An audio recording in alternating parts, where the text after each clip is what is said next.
అందరికీ నమస్కారం. నేను మీ కిరా కార్పిణి. ఈ రోజు టాపిక్ అందరికీ తెలిసిందే.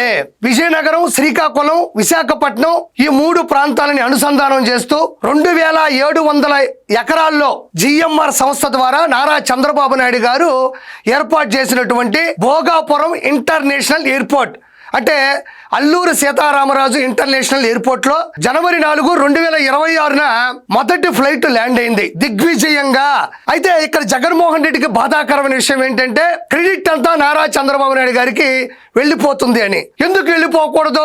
నారా చంద్రబాబు నాయుడు గారు 2014 నుంచి 2019 మధ్యన ఆయన అధికారంలో ఉన్నప్పుడు విశాఖపట్నం, శ్రీకాకుళం, విజయనగరం ప్రాంతాలకి ఆర్థిక వ్యవస్థని బలంగా చేకూర్చాలి, బలంగా ముందుకు తీసుకెళ్లాలి అనే విషయంతో వేల ఎకరాలను రైతుల ద్వారా సమీకరించి మంత్రాలు చేసి ఎయిర్పోర్ట్ కట్టాలని శంకుస్థాపన చేయడం జరిగింది. జిఎంఆర్ సంస్థతో ఒప్పందాలు కూడా అంటే ప్రపంచ వ్యాప్తంగా ఇంటర్నేషనల్ ఎయిర్పోర్ట్లు కట్టేటువంటి జిఎంఆర్ సంస్థ ద్వారా ఒప్పందాలు చేసుకోవడం జరిగింది. అయితే శరవేగంగా పనులు జరిగే క్రమంలో వైఎస్ జగన్మోహన్ రెడ్డి ఊహించిన విధంలో సీఎం అవడం 2023లో మళ్ళీ భూమి పూజ చేయడం జరిగింది. ఆ తర్వాత మీకు తెలిసిందే, అన్నా క్యాంటీన్లు ఆపేసినోడు, టిట్కో ఇళ్ళని మూసేసినోడు, ప్రజా వేదికను కూల్చేసినోడు ఎయిర్పోర్ట్ కట్టాలని అనుకుంటాడా?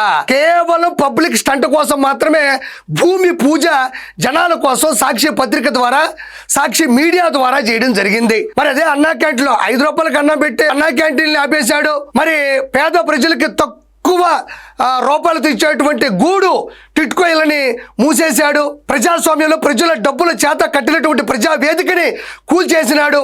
ఇలాంటి వ్యక్తి ప్రజలు ఎదిగితే, ప్రజలు ఫ్లైట్ లో ఎగిరితే తట్టుకుంటాడా? ఒకటే గుర్తుపెట్టుకోండి ప్రజలారా, జగన్మోహన్ రెడ్డికి ఎవరైనా ఎగిరితే నచ్చదు. ఎందుకంటే 151లో 5 ఎగిరిపోయింది. అప్పటి నుంచి ఏది ఎగిరినా, ఎవరు ఎగిరినా తట్టుకోలేకపోతున్నాడు. కాబట్టి ఈ ఆలోచన ఏదైతే భోగాపురం ఇంటర్నేషనల్ ఎయిర్పోర్టు ఆలోచన, ఆచరణ, ఆదరణ, credit goes to Nara Chandrababu Naidu గారు. కానీ నారా చంద్రబాబు నాయుడు గారికి వస్తున్నటువంటి ఈ గొప్ప ఆదరణని అతను తట్టుకోలేక ఆయన ఒక ట్వీట్ చేశాడు. ఒకసారి చూడండి. విశాఖపట్నంలో కొత్తగా నిర్మించిన భోగాపురం ఇంటర్నేషనల్ ఎయిర్పోర్ట్ లో తొలి విమానం ల్యాండింగ్ కావడం ఆంధ్రప్రదేశ్ అభివృద్ధి మార్గంలో ఒక మైలురాయి. ఈ ఎయిర్పోర్ట్ నిర్మాణంలో అసాధారణ కృషి చేసిన జిఎంఆర్ గ్రూప్ కు నా హృదయపూర్వక అభినందనలు. మా పాలనా కాలంలో వేగవంతమైన అనుమతులు సాధించడమే కాదు, ఎయిర్పోర్ట్ నిర్మాణం కోసం భూములు ఇచ్చిన వారి పునరావాసం కోసం, భూసేకరణ కోసం సుమారు 960 కోట్లు ఖర్చు చేయడం ద్వారా ఈ ప్రాజెక్టుకు బలమైన పునాది వేశాం. ప్రాజెక్టుకు సంబంధించినటువంటి ప్రధాన పనుల్లో గణనీయమైన భాగం అప్పుడే పూర్తయింది. ఆ రోజు మేము చేసిన కృషి ఇవాళ ఈ కీలక మైలురాయిని చేరుకునేందుకు ముఖ్య కారణంగా నిలిచింది. అలాగే విశాఖపట్నం పోర్టును భోగాపురం అంతర్జాతీయ విమానాశ్రయంతో అనుసంధానించే భోగాపురం ఎయిర్పోర్ట్ బైపాస్ జాతీయ రహదారి ప్రాజెక్టుకు 2023 మార్చిలో ఆమోదం ఇచ్చిన శ్రీ నితిన్ గడ్కరీ గారి కృషి, సహకారం నాకు ఎంతో గుర్తుంది. అయితే ఇప్పుడు ఏదైతే భోగాపురం అల్లూరి సీతారామరాజు ఇంటర్నేషనల్ ఎయిర్పోర్ట్ ద్వారా నారా చంద్రబాబు నాయుడు గారు చేసిన కృషికి గుర్తింపు వస్తుంటే తట్టుకోలేనటువంటి వైఎస్ జగన్మోహన్ రెడ్డి చేసినటువంటి అఫీషియల్ పేజ్ లో ట్వీట్ అన్నమాట. అయితే ఆ క్రెడిట్ అంతా నాదే, నేనే మొత్తం అనుమతులు తీసుకొచ్చాను, నేనే మొత్తం ఎకరాలు సమీకరించానని చెప్తున్నాడు. అంటే దీనికి నేను ఆజ్యం పోసిన రాజ్యం ఇది అంటున్నాడు. కానీ పూర్వం ఇదే ఎయిర్పోర్ట్ మీద అతను చేసినటువంటి అనుచిత వ్యాఖ్యలు ఎలా ఉన్నాయో ఒకసారి విందాం.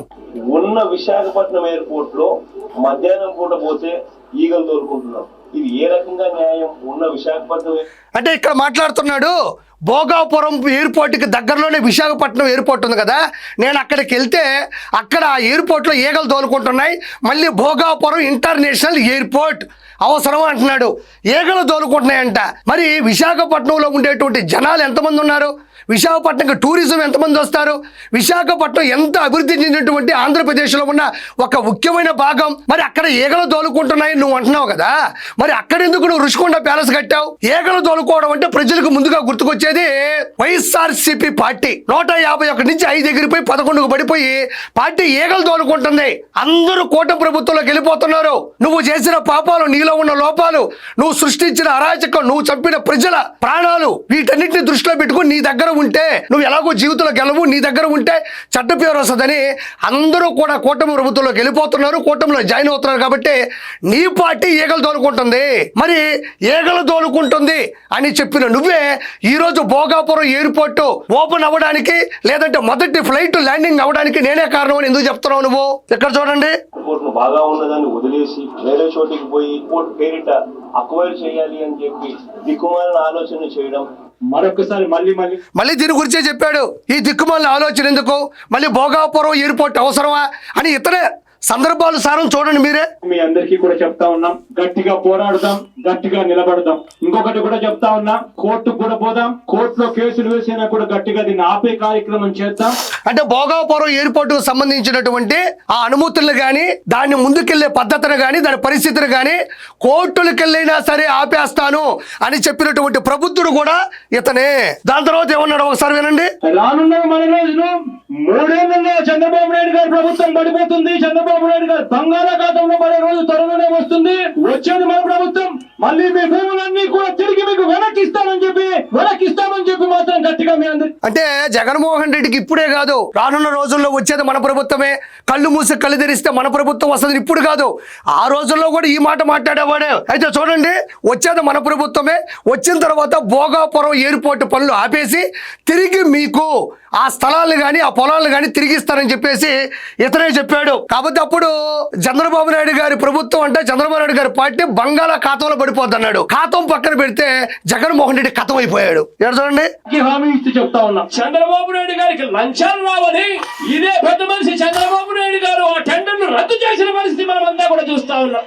రెండోసారి టెండర్లు పిలిచారు. ఆ రెండోసారి టెండర్లు పిలిచిన దాంట్లో మళ్ళీ ఎయిర్పోర్ట్స్ అథారిటీ ఆఫ్ ఇండియా వాళ్ళు మళ్ళీ ఎక్కడ వస్తారేమో అని చెప్పి ఇక్కడ గమనించినట్లయితే అక్కడ మాట్లాడేది లంచాల కోసం, కమిషన్ల కోసం. గ్రంథి మల్లికార్జున రావు గారి ఎవరైతే ప్రపంచ వ్యాప్తంగా ఇంటర్నేషనల్ ఎయిర్పోర్ట్లు కడతాడో, ప్రసిద్ధిగాంచిన సంస్థకి ఏదైతే ఇచ్చారో దాని గురించే చెప్తున్నాడు. మీరు కమిషన్లు తీసుకోవడానికి, లంచాలు తీసుకోవడానికి ఆ సంస్థకి ఇచ్చారు అని. మరి 2023లో కూడా అగ్రిమెంట్ చేసుకుంది, నిర్మాణ పనులు అప్పగించింది కూడా జగన్మోహన్ రెడ్డి మళ్ళీ జిఎంఆర్ సంస్థకి ఇవ్వడం జరిగింది.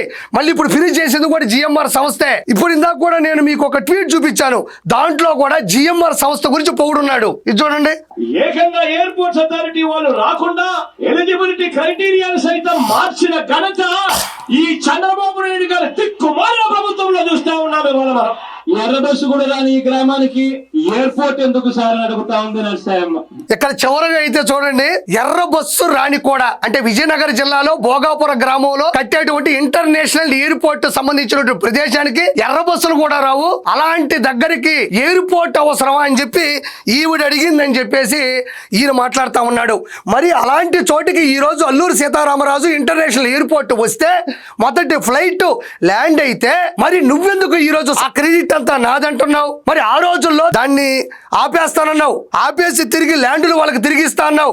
ఎర్ర బస్సు కూడా రాని ప్రదేశానికి ఎయిర్పోర్ట్ అవసరం అన్నావు. దాని తర్వాత విశాఖపట్నంలోని ఈగలు తోలుకుంటుంది, భోగాపురం ఎయిర్పోర్ట్ అవసరం అన్నావు. నీకు నిలకడ లేదు, నీకు నిజాయితీ లేదు, నీకు ఉన్నది నిర్లక్ష్యం ఒకటే.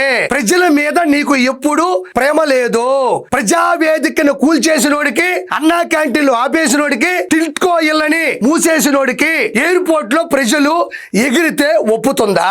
కాబట్టి ప్రజలారా, ఇతను ఎంతో ముందు మాట్లాడిన మాటలు ఇప్పుడు నారా చంద్రబాబు నాయుడు గారి ఆలోచన, ఆచరణ, తద్వారా ప్రజల ఆదరణ అత్యున్నత స్థాయిలో ఉన్నాయి. కాబట్టి మళ్ళీ తట్టుకోలేక మొన్న కూడా అంతే, గూగుల్ డేటా సెంటర్ ని లోకేష్ గారు నారా చంద్రబాబు నాయుడు గారు పట్టుకొస్తే అదేమో గోడౌన్ అన్నాడు, తాళం వేసి వెళ్ళిపోతున్నారు, అది దేనికి పనికిరావన్నాడు. కానీ అది ఇంప్లిమెంట్ అయిన తర్వాత, పేరు వచ్చిన తర్వాత దానికి ఆజ్యం పోసింది నేనే అన్నాడు. మళ్ళీ రెండోసారి కూడా అదే ఇంప్లిమెంటేషన్. వీటన్నిటికీ కారణం నేనే, చేసింది నేనే అంటున్నాడు. కాబట్టి దయచేసి ఇతను యొక్క ఫేక్ మాటలు కానీ, ఇతను చేసినటువంటి ఇలా చూడండి, ఇవన్నీ కూడా సాక్షాత్తు సాక్షిగా మనస్సాక్షి లేకుండా మాట్లాడేటువంటి జగన్మోహన్ రెడ్డి మాటలు.